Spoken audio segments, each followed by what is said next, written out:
I have the OnePlus 13 and I'll be showing you how to install APK files.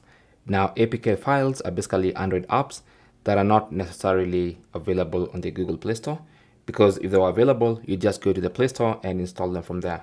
But the reason you might have your own specific reason why you want to install an APK file instead. So the first thing, or the first step, is to get the APK file on your phone. Now, it could be in a USB flash drive, which is connected to your phone, or you could have downloaded it onto your phone's memory, or someone sent it to you via WhatsApp or Telegram. Depending on how you got it, that's how you're going to install it. So personally, I have one in my Files app, which I've just, someone sent it to me, and then I downloaded it. So I have, if I go to my Files app, you can see I have this APK file here. So anytime you want to install an APK file, you just tap on it and launch it. And as you can see, it says for security, your phone currently isn't allowed to install unknown apps from this source.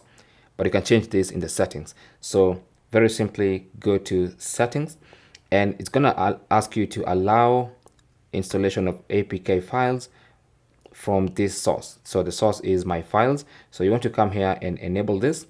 And then once you enable it, it's going to now offer you the option to install. So just tap on install and that app is going to get installed. Of course, you can scan the app if you want to. It's going to get scanned via Google Play Protect, which is some kind of antivirus which checks APK files for any malicious software.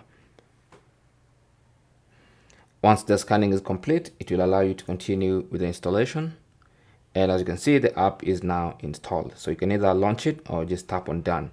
Now, anytime you finish installing an app, make sure you go to the permission where you allowed installation from that source and turn that off. And you're doing this for your own security so that anytime there's an app getting installed, you have full control. So when you turn it off, no app will be installed on your phone without your knowledge. So once that is done, you can now go to the app drawer and find the app you just installed, here's mine, and launch it. So it's very simple. That's how to install APK files on your OnePlus 13. Thanks for watching. If you have any comments or questions, feel free to leave them down in the comment section. If you found this video useful, don't forget to leave a like, possibly also subscribe for more tips, and I will talk to you in the next one. Good luck.